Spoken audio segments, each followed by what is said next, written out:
একটা মাত্র ভাই ছিল। আমার ভাই এখন মারা গেছে, কিন্তু যারা আমার ভাইকে খুন করছে ওরা কেন এখনো মাটির উপরে? আমি ওদের ফাঁসি চাই। আমি হয়তো বা এখন ছোট, আমি শুধু বড় হবো আমার ভাইয়ের হত্যার প্রতিশোধ নেওয়ার জন্য। যারা আমার ভাইকে খুন করছে আমি ওদের ফাঁসি চাই।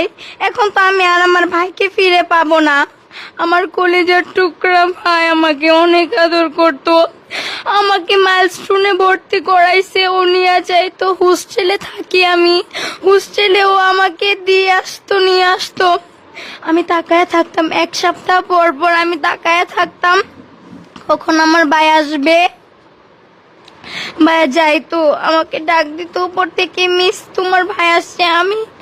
আমি দৌড় দিয়ে নামতাম আমার ভাইকে দেখার জন্য।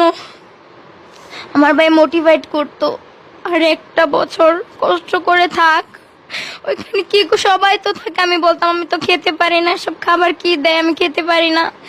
আর একটা মাস থাক, তুই একটা বছর থাক, তুই কষ্ট কর, স্ট্রাগল কর, তুই পারবি।